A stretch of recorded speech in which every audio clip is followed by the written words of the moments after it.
오늘 말씀 사사기 7장 4절부터 보겠습니다. 4절부터 8절까지 볼 건데요. 자, 오늘 주로 나눌 말씀이 7장 5절에서 6절 말씀입니다. 그래서 5절, 6절 말씀만 먼저 보겠습니다.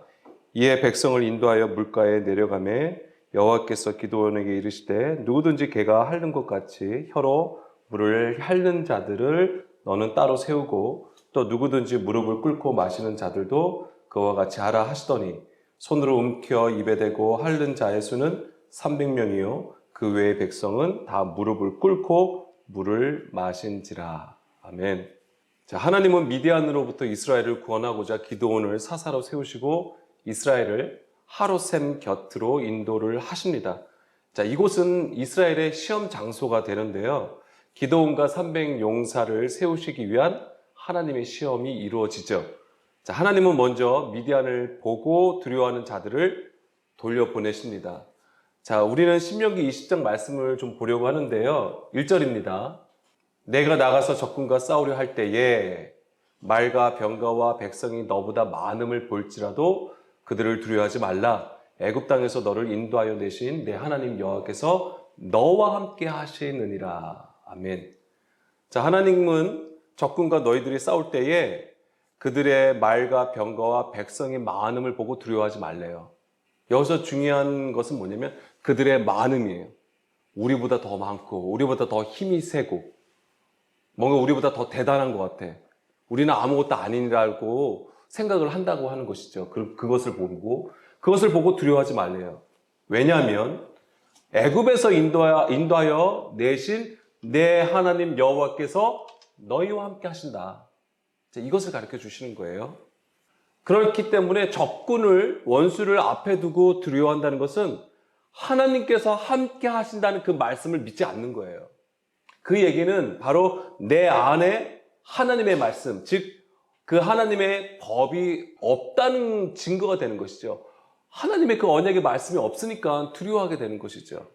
이것은 언약 밖에 있는 것으로 하나님과 멀리 있는 상태를 보여주는 겁니다. 이런 자들은 하나님을 향하여, 오히려 이들은 하나님을 향하여 두려움이 없는 거예요. 그 말씀을 두렵고 떨린 가운데에 구원을 이루려고 하지 않는다고 하는 것입니다. 아예 하나님의 그 말씀에, 그 영의 것에 감각하지 않는 거예요. 그렇기 때문에 적군의 많음을 보고 두려워하는 것이죠. 다시 사사기로 돌아오면 하나님은 두려워하는 자를 보내시죠. 그래서 이제 10,000명이 남았는데 그 10,000명도 많다고 하시면서 그들을 또 시험하십니다. 자, 그러면서 이스라엘을 물가로 인도하셔서 물을 먹게 하시는데요. 그것이 사사기 7장 5절에서 7절 말씀이죠. 자, 5절을 보면 하나님은 두 무리를 따로 세우십니다. 개가 핥는 것 같이 혀로 물을 핥는 자가 있고요. 그 다음에 무릎을 꿇고 마시는 자. 이렇게 하나님은 두 무리를 말씀을 하십니다. 그리고 6절을 또 볼게요. 6절을 보게 되면은 손으로 움켜 입에 대고 핥는 자의 수는 300명이고 나머지 9,700명은 무릎을 꿇고 물을 마신 자라고 우리가 읽고 있는 거예요.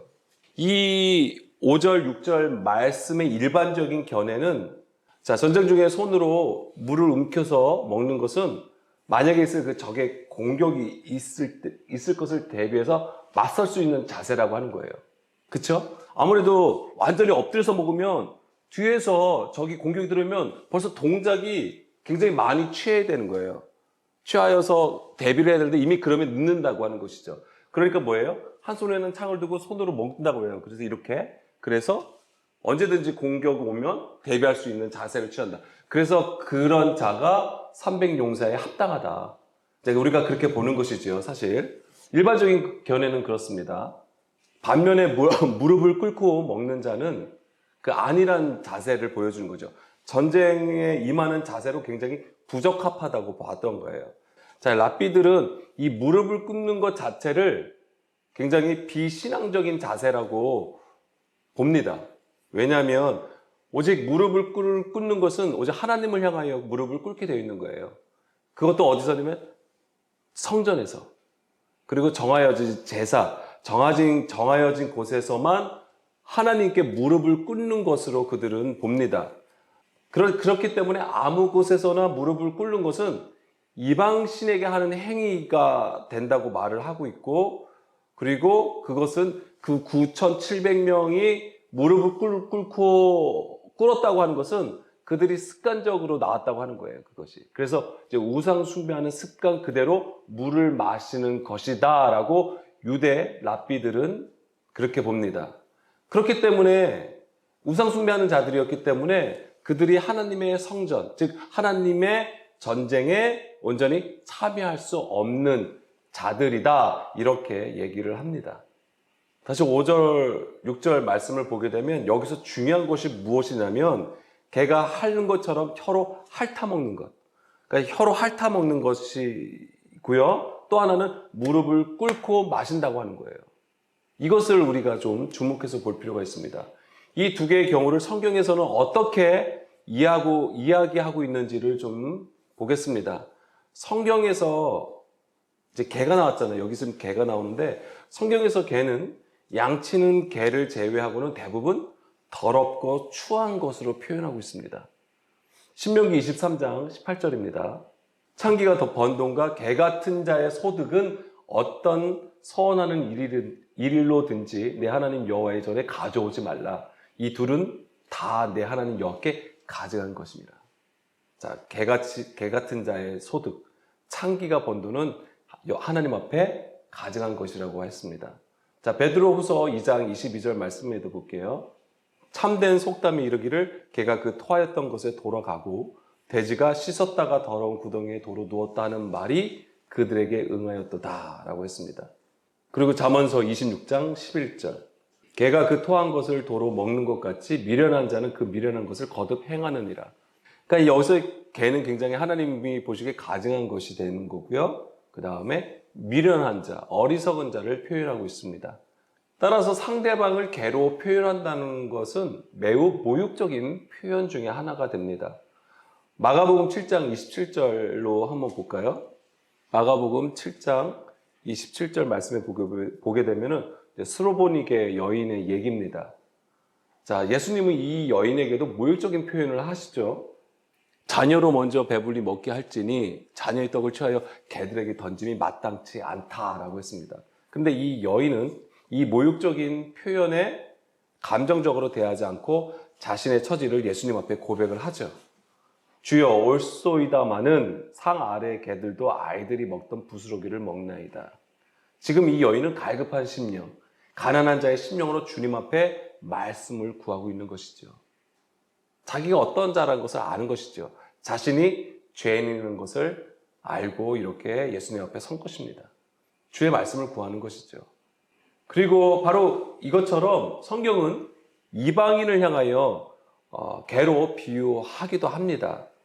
그렇지만 또한 하나님의 뜻을 떠나 자기의 의를 쌓는 이스라엘을 향하여서도 개라고 표현하고 있죠. 이사야 56장 10절입니다. 아까 잠언서 말씀도 그렇고요. 이사야 56장 10절, 11절 말씀에서도 이스라엘의 파수꾼은 맹인이요 다 무지하며 벙어리 개들이라. 짖지 못하며 다 꿈꾸는 자들이요 누워있는 자들이요 잠자기를 좋아하는 자들이니 이 개들은 탐욕이 심하여 족할 줄을 알지 못하는 자들이요 그들은 몰지각한 목자들이라. 다 제 길로 돌아가며 사람마다 자기 이익만 추구하며. 개를 여기서 뭐로 갔냐면 과도한 탐욕을 가진 자들로 바로 이스라엘의 지도자로 지금 표현하고 있는 겁니다. 그러니까 성경에서 이 개는 굉장히 부정적인 모습으로 묘사되고 있는 거예요. 자, 예수님도 마태복음 7장 6절 볼게요. 거룩한 것을 개에게 주지 말라고 하잖아요. 그러니까 왜냐면 개에 대해서는 이제 가증한 것이고 부정한 것으로 말씀을 하시는 겁니다. 그런데 다시 사사기 7장 5, 6절의 표현으로 보면 300용사로 뽑힌 자들은 개처럼 혀로 물을 먹는 자들로 되어 있는 거잖아요. 자, 이들은 하나님 편에 선 자들이고 미디안 군대를 무찌른 용사가 되는 자들입니다. 자, 우리는 여기서 자연스럽게 누구를 떠올릴 수 있냐면 갈렙을 떠올릴 수 있을 것 같아요. 자, 민수기 14장 22절에서 24절 말씀입니다. 먼저 24절 볼게요. 그러나 내 종 갈렙은 그 마음이 그들과 달라서 나를 온전히 따랐은즉 그가 갔던 땅으로 내가 그를 인도하여 드리리니 그의 자손이 그 땅을 차지하리라. 자, 가나안 정탐 이후에 가나안 주민들을 보고 악평한 10명의 정탐꾼들과 달리 갈렙은 하나님께서 약속하신 땅이라고 하면서 가나안 족속을 두려워하지 말라고 했습니다.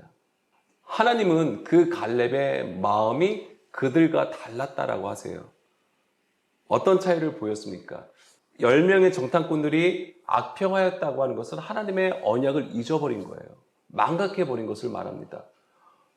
그들의 현실, 그들이 닥친 상황, 그들의 큼과 거대함과 강함을 보고 두려워하는 마음으로 주의 길에서 벗어난 거예요. 반면에 여호수아와 갈렙은 어떻습니까? 하나님의 언약을 온전히 그 마음에 두고 하나님께서 약속하신 땅, 그 젖과 꿀이 흐르는 그 땅을 이스라엘에게 주시겠다고 하셨던 그 언약을 붙들었던 것이죠. 그것이 달랐던 거예요. 갈렙의 이름이 무엇입니까? 개라는 뜻을 가지고 있습니다.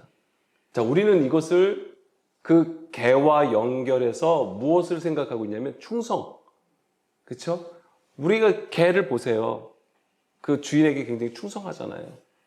잘 따르고 순종하고 충성하는 모습을 우리가 보게 돼서 우리가 자연스레 이 갈렙의 이름과 함께 그 충성을 우리가 이제 깨닫게 되는데, 고린도전서 4장 1, 2절 말씀 보겠습니다. 사람이 마땅히 우리를 그리스도의 일꾼이요 사람의 하나님의 비밀을 맡은 자로 여길지어다. 그리고 맡은 자들에게 구할 것은 충성입니다. 아멘. 또 이 말씀 가지고 또 교회 일꾼 충성해야 된다 막 이렇게 말씀을 하시는데, 여기서 충성은 피스토스예요. 성경은 이 단어를 믿음으로 많이 해석했습니다. 번역했어요. 믿음. 그리스도의 일꾼, 하나님의 비밀을 맡은 자는 무엇을 구해야 됩니까? 무조건 충성을 구하고, 이게 아니고요. 믿음을 구하라고 하는 얘기예요. 믿음.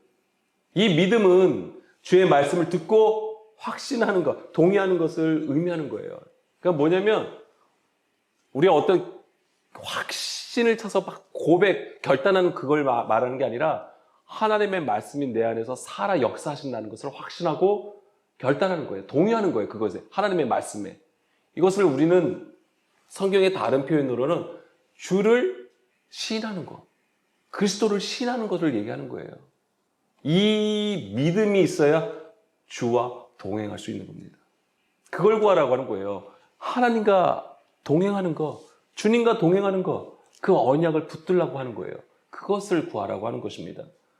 갈렙은요, 하나님의 언약 안에 있어서 주의 뜻에 순종하여 하나님과 함께 하는 것을 보여주는 거예요. 그것이 바로 악평한 자들과 달랐다고 하는 거예요. 그 중심이. 이것이 바로 갈렙이 보여주는 개가 되는 거예요. 개의 이미지예요. 그러니까 이 개가 혀로 핥아 먹는 것 같은 자들이 바로 이제는 우리가 성경적으로 그렇게 이해할 수 있는 부분이죠. 다시 사사기 7장 5절로 돌아와서 하나님은 이런 충성을 가진 자들을 세우신 것으로 우리는 이해할 수 있는 부분입니다. 반면에 무릎을 꿇는 것은 사실은 뭘 의미합니까? 사실 경배를 의미하는 거예요. 성경에서 하나님을 경배할 때 무릎을 꿇고 기도를 드립니다. 유대 랍비들의 견해처럼 어떤 성전이 아닌 곳에서 무릎을 꿇는 것은 이방신을 경배하는 우상 숭배의 모습일지도 모르겠습니다. 그건 그들의 이제 견해인 것이니까. 한번 볼게요. 왕상 19장 18절 말씀. 그러나 내가 이스라엘 가운데 7,000명을 남기리니 다 바알에게 무릎을 꿇지 아니하고 다 바알에게 입맞추지 아니한 자니라. 자, 엘리야 선지자는 바알과 아세라 선지자 850명을 무찌르죠. 그 다음에 이제 이세벨이 노하게 돼요. 그래서 이세벨의 그 노함을 피하여 이제 광야로 도망하게 되는데, 이제 호렙산에서 하나님을 만나게 되죠. 하나님의 그 세미한 소리를 듣게 됩니다. 거기서 엘리야는 나는 하나님을 위하여 거짓 선지자를 다 죽였는데 오히려 원수들은 자기를 죽이려고 한다. 나만 남았다라고 얘기를 하잖아요. 그러니까 하나님께서 말씀하신 거예요. 뭐예요?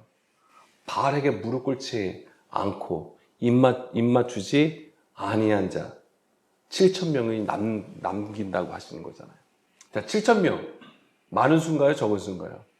예, 뭐 많은 수 같지만 하나님이 보시기에는 그 시대의 남은 자라고 하는 거예요. 남은 자. 그러니까 우리가 또 남은 자라고 하면 굉장히 적은 수를 얘기를 해요. 근데 우리는 숫자로 규명할 수가 없어요. 그게 몇 명인지를 모르는 거예요. 하나님 보시기에 남은 자라는 것이 무엇인지를 또 우리가 공부할 필요가 있습니다만 여기서는 다루지 않겠습니다. 사사기 7장 5절 6절 다시 돌아가면 다시 한번 말씀드리는 우리가 주목해야 하는 것이 바로 개가 핥는 것처럼 혀로 핥아 먹는 것 그리고 무릎을 꿇고 마시는 것이잖아요. 그래서 이 300용사를 뽑기 위해서 하나님은 누구를 택하셨냐면 개로 핥는 것 같이 혀로 핥아 먹는 자를 300용사로 택하시게 됩니다.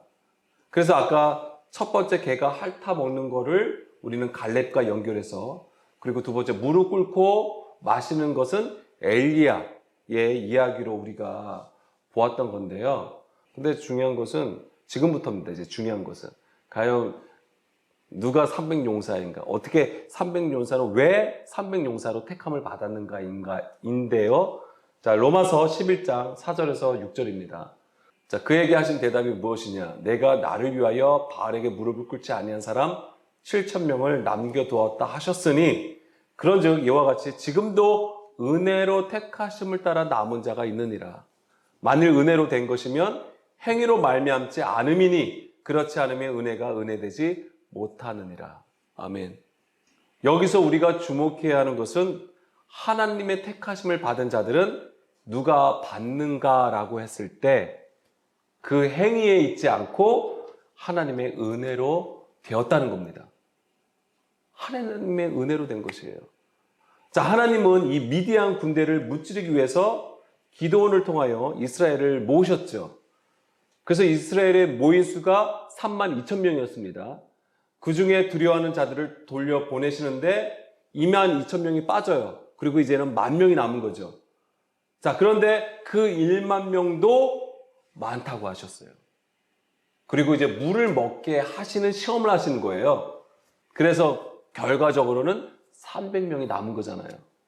자, 성경적인 관점에서 300명이 어떻게 세워졌는지 그 이유를 우리가 지금 나눴던 거잖아요. 제가 계속 말씀드렸던 건데 그렇지만 정말 중요한 이유는 무엇이냐면 하나님의 은혜로 되어진다고 하는 거예요. 이게 하나님의 은혜라고 하는 거예요.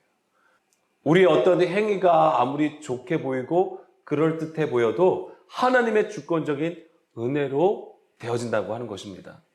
우리의 형편을 따라 아무리 옳고 그럴듯한 해석을 하더라도 가장 깊이 우리가 묵상해야 할 것은 하나님의 진의가 어디에 있느냐. 하나님의 진의를 바르게 깨닫는 것에 있는 것입니다. 다시 사사기 7장 2절 말씀 볼게요.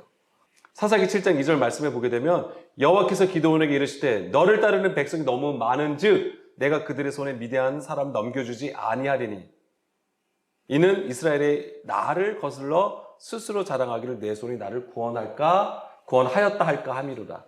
자, 뭐냐면 10,000명이든 많다고 한다면 너희들의 수가 많다고 한다면 우리의 힘으로 이겼다 이렇게 할 거라고 하는 거예요. 이것은 많음이라는 개념이잖아요. 지난 시간에 많음과 적음에 대해서 나눴었던 건데 많다라는 것은 무엇입니까? 자기의 소유가 많다는 것을 의미하는데 이것은 자기의 의를 쌓는 걸 얘기하는 거예요. 자, 이것이 예수님 당시에는 법조문으로 된 계명의 율법 조문이죠. 즉 사람의 계명으로 하나님을 섬기는 구조를 얘기하는 겁니다. 이게 많음이에요. 하나님을 섬기죠. 하나님을 경배하는 모습을 가지고 있지만 그것은 사람으로부터 나왔다고 하는 거예요.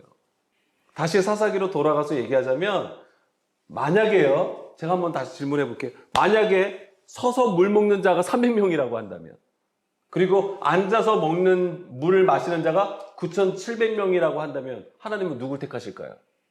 서서 먹는 자를 택하시죠. 왜요? 적은 수이기 때문에. 이게 하나님의 일하심이에요, 지금. 하나님은 아까 사사기 7장 2절에서 말씀하신 것처럼 왜 그렇게 힘들게 32,000명이라는 어마어마한 숫자를 모이게 하셨는데 그들이 굳이 많다고 하셨을까? 그리고 그것도 1차적으로 이제 10,000명이 남았어요. 근데 그것조차도 많다고 하셨어요. 하나님의 지금 인도하심은 어디예요? 우리 많음에서 적음으로 인도해 가신다고 하는 거예요. 우리의 소유, 우리의 의, 우리의 능력, 우리의 힘에서 뭐예요? 하나님을 향하여 가게 하신다고 하는 거예요. 우리의 겉사람은 폐해지는 것이죠. 쇠하게 만들어 버리시는 거예요. 사람의 추구하는 그 모든 것을 폐하여 버리시는 것이죠. 그 일을 하시는 겁니다. 그러니까 여기서의 중점은 뭐냐면 바로 그거예요. 많음에서 적음으로 세우시는 거. 근데 이것이 우리 어떤 혀로 핥아 마시느냐, 무릎을 꿇고 마시느냐, 우리는 이걸 가지고 막 해석해서 어느 편이 하나님의 편에 서는 것이고, 우리는 또한 어떻게 그러한 자세를 가져야 되느냐, 우리는 이걸 논하고 있지만, 결국엔 어디 안에서 이루어지냐면, 하나님의 주권 아래에 있다고 하는 거죠. 그 모든 것이. 하나님의 은혜 안에서 그것이 이루어진다라고 하는 겁니다. 그래서 아까 로마서 11장 5절 말씀에 이 얘기를 나누고 싶었던 거예요. 지금도 은혜로 택하심을 따라 남은 자가 있다. 만약 은혜로 된 것이면 행위로 말미암은 것이 아니니 그렇지 않으면 은혜가 되지 못한다. 하나님의 은혜로 택하심을 받았다고 하는 거예요. 우리는 이걸 지금 간과하고 있죠. 그래서 우리는 뭔가 하나님 앞에 잘 보이기 위해서 하나님께 뭔가 더 해드리고 싶어서 우리는 뭔가 지금 막 열심을 내고 있다라고 하는 거예요. 열심을 내는 것 자체가 잘못됐다는 것이 아니라 하나님의 뜻을 먼저 깨닫고 그 진의를 따라서 가야 된다고 하는 거예요. 거기에는 반드시 무엇이 필요하다? 들음이라고 하는 것이 필요한 거예요. 아까도 말씀드렸죠. 이 들음은 자기를 부인하는 거예요. 여기서 지금 말씀드리려고 하는 것은 하나님의 사역은 우리의 어떤 행위에 의해서 되어지는 게 아니라고 하는 거예요. 하나님의 역사는 우리가 많이 모여서 으쌰 한다고 해서 하나님의 역사가 이루어지는 게 아니라고 하는 것입니다. 하나님은 무릎 꿇고 먹는 자가 300명이라면 그 무리들을 아마 택하셔서 미디안 군대와 싸우게 하셨을 거예요. 다시 한번 말씀드릴게요. 오히려 반대로 무릎 꿇는 자가 300명이었다면 하나님은 그 무릎 꿇는 자를 택하셔서 미디안과 싸우게 하셨을 거란 말이에요. 그럼 우리는 그걸 또 어떻게 했을 것 같아요? 역시 하나님 앞에 우리는 무릎을 꿇어야 돼. 하나님을 정말 경배해야 돼. 잘 섬겨야 돼. 이렇게 아마 설교했을 거란 말이에요. 그러니까 우리의 이런 사람의 나눔들 이런 것들이 얼마나 어리석고 미련한가를 우리는 스스로 깨달아야 돼요. 그렇다고 우리가 나누지 말라는 얘기가 아닙니다. 그냥 철저하게 뭐예요? 하나님의 그 들음이 우리 가운데 있어야 돼요. 그 세미한 소리를 들을 수 있어야 된다고 하는 것입니다. 하나님의 전쟁은요, 사람의 전쟁이 아니기 때문에 어떤 신식 무기나 기막힌 전략으로 싸우는 것이 아닙니다. 오직 하나님의 권능으로 이루시는 하나님의 거룩한 성전이 되는 거예요. 갈라디아서 3장 5절입니다. 너희에게 성령을 주시고 너희 가운데서 능력을 행하시는 이의 일이 율법의 행위에서냐 혹은 듣고 믿음에서냐. 자, 우리는 당연히 우리는 듣고 믿음으로 우리는 지금 예수님을 믿고 있고 하나님의 의 가운데 있다라고 생각을 하는 거잖아요. 우리는. 그리고 오히려 예수님을 거부한 이스라엘, 유대인들은 하나님께서 내치셨다라고 생각을 하는 거잖아요. 우리가 그 유대인일 수 있는 거예요. 우리가 육신에 속한 그리스도인일 수 있다라고 하는 거예요.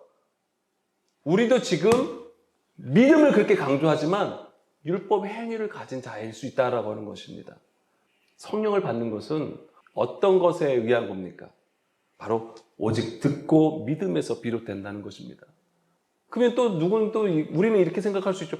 듣고 믿는 거 이것도 어떤 행위 아닌가? 이렇게 생각하실 수 있을 거예요. 성경에서 듣고 믿는다는 것은 자기를 부인하는 것이고요. 나의 소유가 없음을 의미하는 거예요. 예수님을 따라 좁은 문으로 들어가는 것입니다. 그게 뭐예요? 십자가의 길이에요. 철저히 자기가 부서지고 깨져서 상한 심령으로 하나님 앞에 가난한 자가 되는 것이죠. 하나님은 그런 자들을 돌보시고 지키시는 거예요. 주의 품 안으로 이끌어 가신다고요. 이게 하나님의 은혜가 아니면 어떻게 이루어지겠습니까? 갈라디아서 2장 16절 말씀입니다. 사람이 의롭게 되는 것은 율법의 행위로 말미암음이 아니요 오직 예수 그리스도를 믿음으로 말미암는 줄 알므로, 이게 뭐냐면 그리스도의 믿음을 얘기하는 겁니다. 우리가 믿고 확신하는 거 아니에요. 그리스도의 믿음으로 되는 겁니다. 우리도 그리스도 예수를 믿나니 이는 우리가 율법의 행위로서가 아니고 그리스도를 믿음으로써 의롭다함을 얻으려 함이라. 율법의 행위로서는 의롭다함을 얻을 육체가 없느니라. 그러니까 하나님의 목적은 무엇에 있습니까? 많음에서 적음으로 이끌으시는 것은 바로 무엇 때문입니까? 육체로는 의를 이룰 수 없다라고 하는 거예요. 우리 어떤 행위, 율법의 행위로는 의롭다함을 얻을 수 없다. 이것을 가르쳐 주시는 거예요. 철저하게 우리가 죄인인 것을 가르쳐 주시는 거예요. 주여 주여 하면서 주의 이름으로 많은 일들을, 대단한 것을 한다고 할지라도 그것은 하나님 앞에 불법이 되는 것이고 죄가 된다는 것을 알아야 된다고, 그것을 가르쳐 주는 겁니다. 사사기 7장 7절 8절 말씀입니다. 여호와께서 기드온에게 이르시되 내가 이 물을 핥아 먹는 300명으로 너희를 구원하며 미디안을 내 손에 넘겨주리니. 자, 하나님께서는 300명을 세우시고 이제 미디안을 넘겨주시겠대요. 남은 백성은 각각 자기의 처소로 돌아갈 것이니라 하시니 8절 이에 백성이 양식과 나팔을 손에 든지라. 기드온이 이스라엘 모든 백성을 각각 그의 장막으로 돌려보내고 그 300명은 머물게 하니라. 미디안 진영은 그 아래 골짜기 가운데 있었더라. 자, 하나님은 택함받은 자기 백성으로 이스라엘을 구원하시겠대요. 택함받은 자기 백성. 이게 바로 300용사예요. 기드온과 300용사죠. 바로 그들로 이스라엘을 구원하시겠다고 하는 겁니다. 바로 남은 자를 상징하는 거예요. 근데 여기서 우리가 하나 의문 가질 것은 왜 300명이냐 이거죠. 그럼 또 300은 또 뭐야? 예를 들면 290명일 수도 있고 100명일 수도 있잖아요. 더 적으면 좋은 거 아니에요? 기드온 혼자 13만 5천 명을 이기시면 더 대단한 거 아닙니까? 그런데 300명의 용사를 세우시게 됩니다. 그래서 우리는 이 300이라는 숫자를 또 알 필요가 있는 것이죠. 자, 히브리어 알파벳 쉰이 이 300이라는 값을 가지고 있습니다. 쉰. 자, 쉰이 어떤 모양이죠? 이렇게 이제 삼지창처럼 그 모양을 가지고 있어요. 삼지창 모양을 가지고 있습니다. 그러니까 어떻게 보면 불꽃 모양이기도 하고요. 날카로운 이제 이빨 모양이기도 합니다. 자, 불꽃은 자, 성령의 불과 연관해서 우리가 이해할 수 있고요. 날카로운 이빨은 이제 깨트리고 부서뜨려서 뭐예요? 삼키는 것을 우리가 이해할 수 있습니다. 자, 성경에서 불은 무엇을 의미합니까? 하나님의 말씀을 의미합니다. 예레미야 23장 29절입니다. 여호와의 말씀이니라 내 말이 불같지 아니하냐? 바위를 쳐서 부서뜨리는 방망이 같지 아니하냐? 하나님의 말씀이에요. 그리고 또한 하나님의 임재를 의미하고요. 구원을 위한, 회복을 위한 또한 심판을 의미하기도 합니다. 신명기 9장 3절입니다.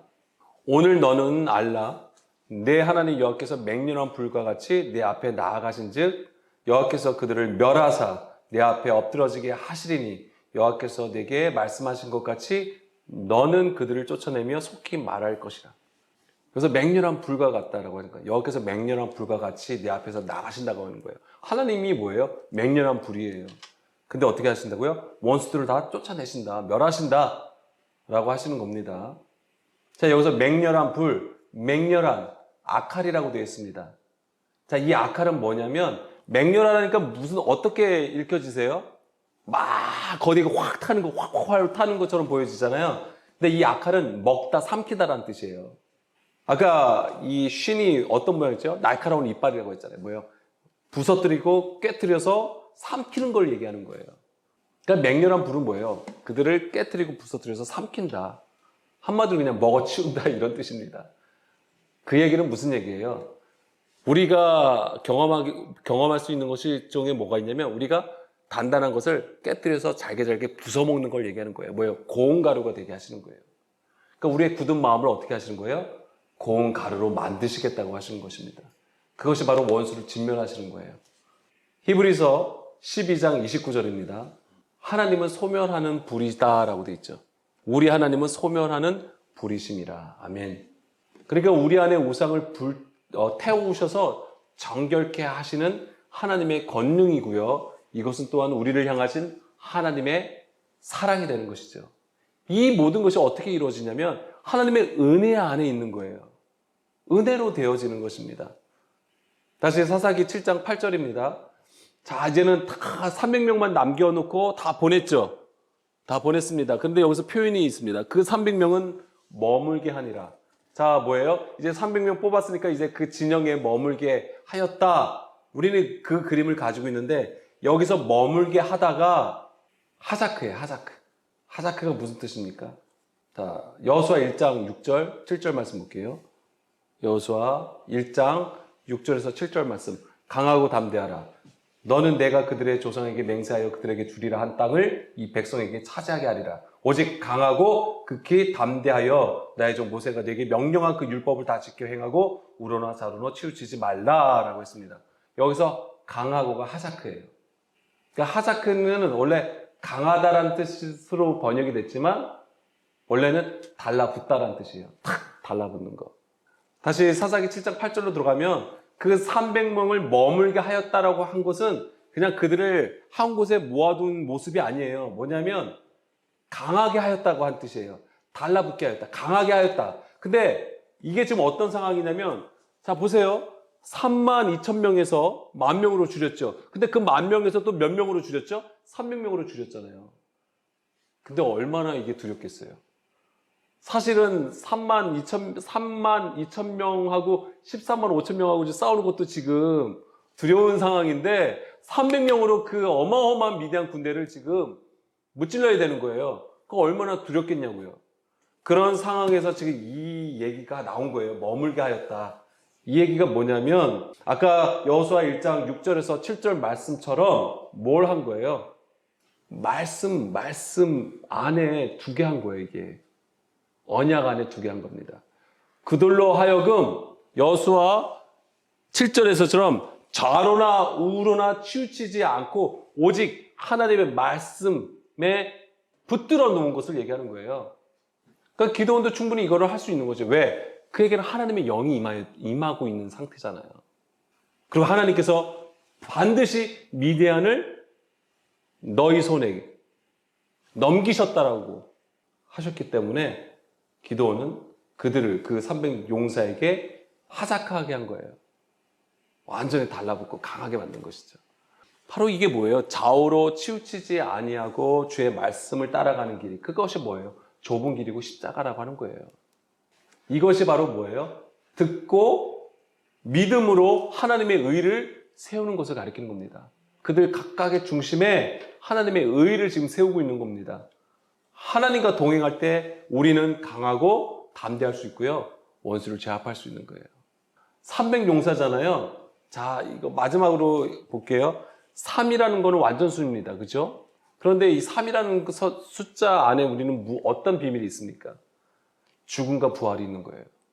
예수님께서 죽으시고 3일 만에 부활하셨잖아요. 그러니까 이 300용사가 가지고 있는 것은 그렇죠? 어떤 그 불의 능력, 그 주의 말씀과 임재와 뭐를 가지고 있습니까? 회복을 가지고 있는 거예요. 구원을 가지고 있는 거예요. 그러한 자들이 바로 300용사라고 하는 것이고 이 300용사를 통하여 하나님은 많음으로 상징되는 미디안 군대를 무찌르신 것이죠. 그 얘기는 다음 시간에 또 우리 함께 나누겠습니다.